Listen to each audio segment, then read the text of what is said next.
రామ్ టాక్కి తిరిగి స్వాగతం. ముందుగా ఈరోజు వీడియో చేసే ముందు కొన్ని వివరణలు మీ ముందు ఉంచడానికి ప్రయత్నం చేస్తాను. మేము ఆంధ్ర ఆర్థిక ముఖ చిత్రం మీద ఒక విశ్లేషణ అంటూ ఒక వీడియో రిలీజ్ చేశాను. అందులో జిల్లాల వారీ గ్రాస్ డిస్ట్రిక్ట్ డొమెస్టిక్ ప్రొడక్ట్ ఎట్లా ఉందో కూడా ఇచ్చాను. టాప్ 5 జిల్లాలు, బాటమ్ 5 జిల్లాలు. అందులో స్లైడ్స్ ఇచ్చేటప్పుడు తప్పులు దొరికినాయి.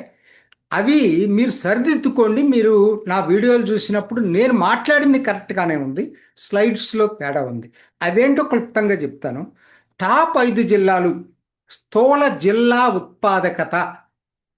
దీంట్లో ఎన్టీఆర్ జిల్లా అని చెప్పిన చోట స్లైడ్లో వైఎస్ఆర్ అని పడింది. వాస్తవానికి అది ఎన్టీఆర్. అలానే తలసరి ఆదాయం సేమ్, అట్లానే సేవా రంగం సేమ్. సో మీరు అక్కడ ఈ మూడిట్లో కూడా ఎన్టీఆర్ అని నేను చదివిన చోట స్లైడ్స్ వైఎస్ఆర్ పడింది, కానీ యాక్చువల్గా అది ఎన్టీఆర్ జిల్లా. ఇది ఎందుకంటే గణాంకాలు కాబట్టి మీకు తప్పుడు అభిప్రాయాలు వస్తుంటాయి కాబట్టి కరెక్ట్ చేస్తున్నా. రెండోది, అంతకన్నా ముఖ్యం, నా కింద కామెంట్స్లో ఏం పెట్టారంటే అసలు మీరు ఈ గణాంకాలు ఎక్కడి నుంచి తీసుకున్నారు. సహజమే, ఎవరికైనా ఇటువంటి సందేహాలు రావటం. ప్రభుత్వ గణాంకాలు నేను ఇచ్చింది directorate of statistics and economics and statistics, DES. ఆ వెబ్సైటు ప్రభుత్వానికి, అది దాని డాష్బోర్డ్లో నుంచి తీసుకున్నటువంటి నేను. అట్లానే ఆర్బీఐ హ్యాండ్బుక్ నుంచి. అంతేగాని ఏదో గాసిప్పు గణాంకాలు ఇవ్వటం అంటూ నేను చేయలేదు. మూడోది, ఈ రెండు చాలా పాత వీడియోకి సంబంధించింది. ఇక ఈ వీడియోకి సంబంధించి వీడియో చేసే ముందు ఒక వివరణ ఇవ్వాలని అనుకుంటున్నాను మీకు. ఎందుకంటే దీని మీద నేను కూడా ఆ హెడ్లైన్ చూశాను. ఒక పెద్ద హెడ్డింగ్ పెట్టి సాక్షి పత్రిక 1వ ర్యాంక్ నుంచి 8వ ర్యాంక్కి ఆంధ్రప్రదేశ్ పడిపోయిందని ఇచ్చింది. ఇది నా దృష్టిలో మిస్లీడింగ్ ఇన్ఫర్మేషన్. ఎందుకని చెప్పాల్సి వస్తుందంటే, ఇది అసలు అది వాళ్ళు తీసుకున్న 1వ ర్యాంక్ ఎప్పటిది? Ease of doing business. Ease of doing business వేరు, ఇన్వెస్ట్మెంట్ ఫ్రెండ్లీ ఇండెక్స్ వేరు. దాని పారామీటర్స్ వేరు, దీని పారామీటర్స్ వేరు.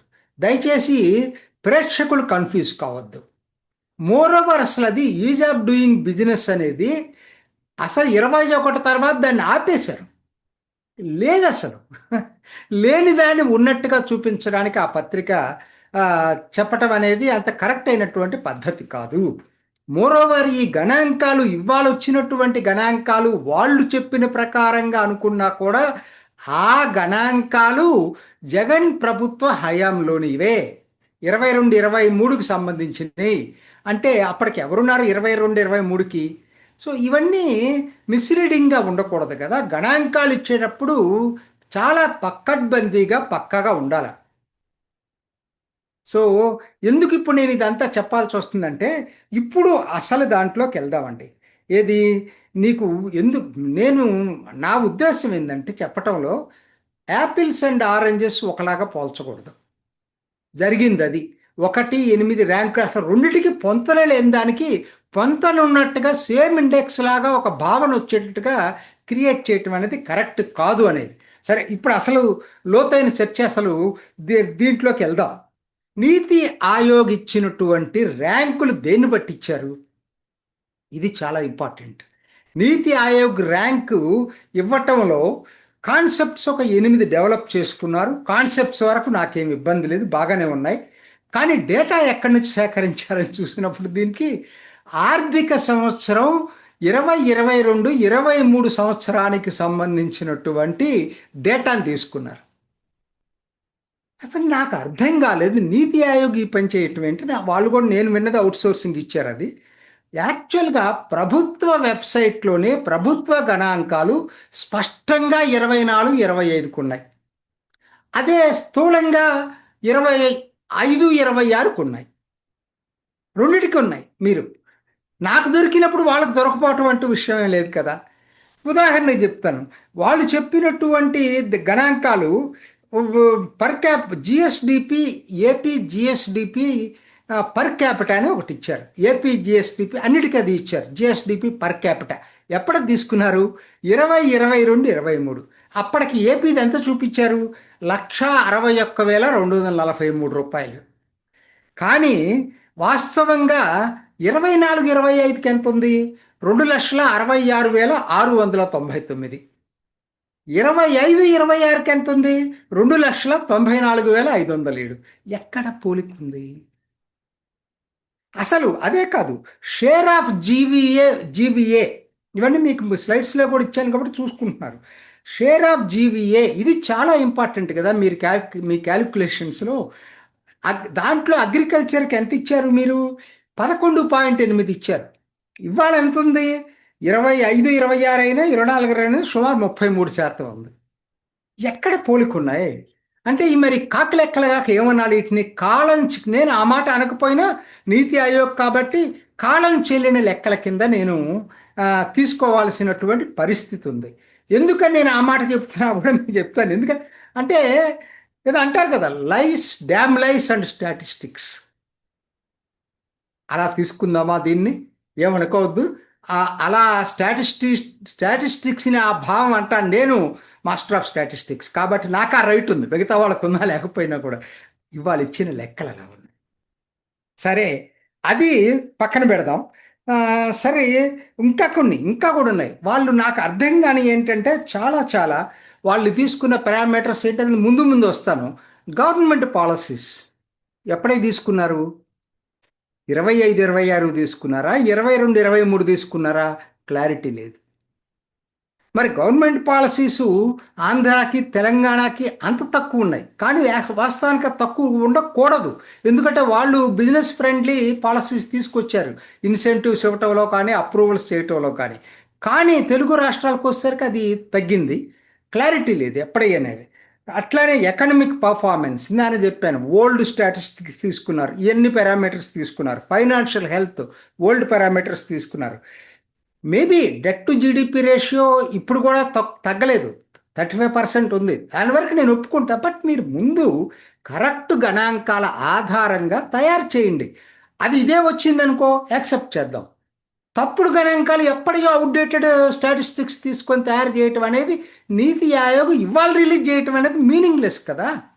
ఇది నా పాయింట్. కాబట్టి కాన్సెప్ట్స్ మంచియే, డేటా మాత్రం అవుట్డేటెడ్. ఇది ఫస్ట్ పాయింట్ నేను చెప్పదలుచుకుంది. రెండోది, ఈ పరిమితులతో రిపోర్ట్లు ఇప్పుడు ఈ లిమిటేషన్స్ అంటే డేటా అసలు రిపోర్ట్ తయారు చేసిన దాంట్లోనే చాలా లోపభూయిష్టంగా ఉందనేది నా అభిప్రాయం. అయినా కూడా దాంట్లోనే పరిశీలిద్దాం. వాళ్ళు ఇచ్చిన రిపోర్ట్ని వరుసగా దీన్ని ఏం చేశారు? 3 కేటగిరీలుగా చేశారు రాష్ట్రాన్ని. ఒకటి, అది కరెక్ట్గా ఉంది ఆ కాన్సెప్ట్ ఏంటంటే లార్జ్ స్టేట్స్ 17 తీసుకున్నారు. అట్లానే hill state and north eastern states 12. ఇది ఇప్పటికే ఉంది. పాత రోజుల్లో కూడా స్పెషల్ స్టేటస్ ఇవ్వాలంటే ఆటికే ఇస్తారు. ఇప్పుడున్నా లేకపోయినా ఆటికి ఒక సపరేట్ ఇది ఉంది ప్యాకేజీ. అట్లనే మూడోది ఈసారి కొత్తగా city states and union territories అని ఇంకొక కేటగిరీ క్రియేట్ చేశారు. దాని కింద 7 తీసుకున్నారు. మొత్తం 36. 28 + 8 36 తీసుకున్నారు. ఓకే, ఫైన్, అంతవరకు నాకేమి ఇది లేదు. అలాగే పర్ఫార్మెన్స్ ఆధారంగా 4 కేటగిరీస్ చేశారు. వాళ్ళు ఇచ్చేటువంటి 100కి స్కోరు, దాని ఆధారంగా 50 పైన స్కోర్ ఉంటే టాప్ పర్ఫార్మర్సు, 45-50 మధ్య ఉంటే ఫ్రంట్ రన్నర్సు, 40-45 మధ్య ఉంటే ఎమర్జింగ్ పర్ఫార్మర్సు, దానికన్నా దిగువనుంటే యాస్పైరింగ్ స్టేట్స్. యాస్పైరింగ్ కాదు, చెత్త స్టేట్స్ అని అర్థం దానికి. ఈ 4 కేటగిరీస్ తీసుకున్నారు. బాగానే ఉంది, అంతవరకు కూడా బాగానే ఉంది, నాకేం లేదు. కాబట్టి నేను మళ్ళీ క్లారిటీ ఇచ్చేది ఏంటంటే, చాలామందికి మీరు ర్యాంకులు చూసుకున్నప్పుడు 8, 36లో చూసుకుంటున్నారు. వాళ్ళే చెప్తున్నారు ఇక్కడ అసలు వీటిని 3 కేటగిరీలుగా డివైడ్ చేయాలి. ఎందుకంటే ఇక్కడ నేను చెప్తా, యాపిల్ అండ్ ఆరెంజెస్ ఒకటి కాదు. ఆంధ్రప్రదేశో లేకపోతే ఉత్తరప్రదేశో ఒక మీరు అండమాన్ నికోబార్ లక్షద్వీప్తో పోల్చలేవు కదా. సో ఈ కేటగిరీస్ ప్రకారంగా లార్జ్ కేటగిరీ స్టేట్స్లో ఉన్నటువంటి 17లోనే పోల్చుకోవాలి మీరు. అప్పుడే మీకు సరైనటువంటి గణాంకాలు వస్తాయి. అదే కరెక్ట్ అయినటువంటి పోలిక. Apple versus Apple, not Apple versus oranges. సరే, అది క్లారిటీ ఇచ్చిన తర్వాత నేను అందుకని ఇక నుంచి అన్నీ కూడా నీకు లార్జ్ కేటగిరీ స్టేట్స్ సంబంధించినటువంటి స్టాటిస్టిక్స్ ఇవ్వడానికి ప్రయత్నం చేస్తా. ముందుగా అసలు ఈ లార్జ్ స్టాటిస్టిక్స్లో ఏమేమి ఉన్నాయనేది చూసుకున్నప్పుడు 17 ఉన్నాయని చెప్పాను కదా. ఇందుట్లో వాళ్ళు చెప్పిన బ్రాడ్ పారామీటర్స్ చూసుకున్నట్టయితే ఫస్ట్ 3 కేటగిరీస్లోనే ఈ 17 వస్తాయి. ఆ చెత్త స్టేట్స్ అన్నా కదా, లాస్ట్ కేటగిరీ ఆస్పైరింగ్ స్టేట్స్ అనేది, ఆ కేటగిరీలో ఈ 17లో ఒక్క రాష్ట్రం కూడా లేదు. నేను లిస్ట్ ఇచ్చాను చూసుకోండి. టాప్ పర్ఫార్మర్స్ 4, 50 పైన స్కోర్ ఉన్నటువంటి 4, మధ్యలో ఇదిగో ఈ మధ్యలో ఇవన్నీ 3, 3, 6, 3, 9 ఫ్రంట్ రన్నర్స్ ఉన్నాయి. ఒక 4 ఎమర్జింగ్ దీంట్లో ఉన్నాయి. ఇవి బాగుంది. ఆంధ్రప్రదేశ్ 6లో ఉంది, తెలంగాణ 10లో ఉంది. ఓకే, అసలు ఇవి ఎట్లా క్యాలిక్యులేట్ చేస్తారు? ఇది కూడా మీకు కొంత తెలిసి ఉంటాం బెటర్ అనే ఉద్దేశంతో అది కూడా మీకు ఇవ్వడానికి నేను ప్రయత్నం చేస్తున్నా. 8 పిల్లర్స్ అన్నారు, రంగాలు అనుకోండి తెలుగులో. ఈ స్తంభాలను వాళ్ళన్నారు, మనం రంగం అనుకుందాం. ఇన్ఫ్రాస్ట్రక్చర్కి 25 మార్కులు ఇచ్చి 25 మార్కులు, 20 బిజినెస్ క్లైమేట్, ఇట్లా నేను అన్ని దీంట్లో ఇచ్చాను చూసుకోండి. తర్వాత మీరు పారామీటర్స్ చూసుకోండి. ఇన్ఫ్రాస్ట్రక్చర్లు ఏం తీసుకున్నారు? లాజిస్టిక్స్ అంటే ఏంటి? Warehouses, transport, road, railway, air, ఇవన్నీ కూడా. ఎనర్జీ, అసలు ఎంత సప్లై చేస్తున్నారు, ఎంత ఎనర్జీ అవైలబుల్గా ఉందో ఆ స్టేట్లో. అట్లనే డిజిటల్ ఇన్ఫ్రాస్ట్రక్చర్, డిజిటల్ ట్రాన్సాక్షన్స్ ఎన్ని జరుగుతున్నాయి, అసలు అక్కడ బ్యాండ్ విడ్త్ ఎలా ఉంది విలేజెస్లో, కెపాసిటీ 5G, అన్ని ఇవన్నీ కూడా. ఇండస్ట్రియల్ ఇన్ఫ్రాస్ట్రక్చర్, ఇట్లా. బిజినెస్ క్లైమేట్, ఇది చాలా important. Economic performance, innovation, ecosystem, business facilitation. కాబట్టి వాళ్ళు కొత్తగా లేని చోట కొత్త ప్రభుత్వం ఎన్ని ఇన్సెంటివ్స్ ఇచ్చినా ఈ పారామీటర్స్ రీచ్ కాలేవు. ఇక్కడ ఆంధ్రాకి చాలా తక్కువ మార్కులు వస్తాయి. కారణం ఏంటంటే ఇది పాస్ట్ పర్ఫార్మెన్స్ వాళ్ళు చెప్తుంది, ఇప్పుడు పర్ఫార్మెన్స్ కాదు. Resources 15, natural resources, human resources. Government policies, ఇక్కడ ఓకే, ఇన్సెంటివ్స్, అప్రూవల్స్, రెగ్యులర్ అంటే మన ఏ ప్రోత్సాహకాలు ఇస్తున్నారు, ఎంత క్విక్గా అప్రూవ్ చేస్తున్నారు. రెగ్యులేటరీ ఈజ్, కంప్లైన్స్, అసలు ఏమేమి రెగ్యులేటర్స్ ఉన్నాయి, ఎట్లా దానికి మెకానిజం, దాని మీద. ఫైనాన్షియల్ హెల్త్, మళ్ళీ అగైన్ ఇది వాళ్ళు 22, 23 బేస్ చేసుకుని ఈ ఫైనాన్షియల్ హెల్త్ డిసైడ్ చేశారు. ఫిస్కల్ డెఫిసిట్ కానీ, ratio of exports to GSDP కానీ, ఇవన్నీ కూడా. అట్లనే ఇన్స్టిట్యూషనల్ ఎన్విరాన్మెంట్, గవర్నెన్స్ ఎలా ఉంది, రూల్ ఆఫ్ లా ఎలా ఉంది, అంటే ఎక్స్టర్నల్ ఇన్ఫ్లుయెన్సెస్ ఏమైనా పనిచేస్తున్నాయా, కరెక్ట్గా గవర్నెన్స్ బాగుందా, రోల్ మోడల్గా ఉందా.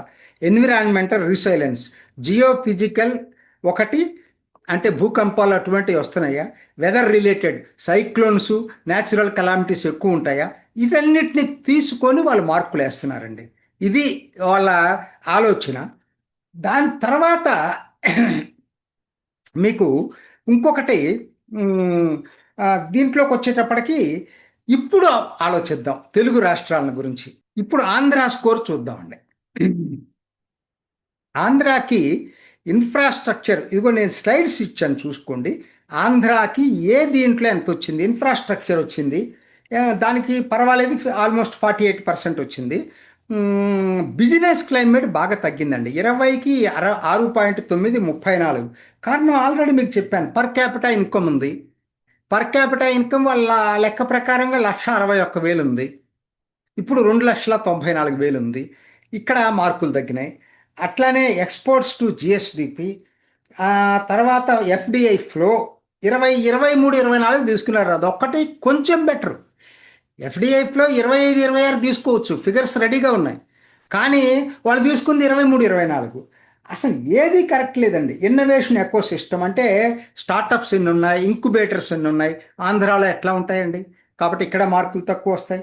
సో ఇవన్నీ కూడా తీసుకున్నప్పుడు ఖచ్చితంగా ఆంధ్రాకి బిజినెస్ క్లైమేట్లో తక్కువ వస్తాయి. రిసోర్సెస్ ఇక్కడ ఆంధ్రాకి బెటర్గా వస్తాయి. మరి 7.2 వచ్చినాయి, 48%. ఎందుకంటే వాళ్ళకి మినరల్ రిసోర్సెస్ బ్రహ్మాండంగా ఉన్నాయి. ఏది పెట్టినా కూడా, ఇప్పుడు ఉదాహరణకి సిమెంట్ ఫ్యాక్టరీ పెట్టినా మినరల్స్ దొరుకుతాయి, స్టీల్ అన్నీ దొరుకుతాయి దేనికైనా.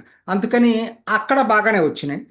తర్వాత గవర్నమెంట్ పాలసీస్, ఇదే నాకు అర్థం కాలేదు. 10కి 3.1 ఆంధ్రాకి ఇచ్చారు. యాక్చువల్గా గవర్నమెంట్ పాలసీస్ అన్నిటికన్నా ఆంధ్ర బాగున్నాయని చెప్తున్నారు.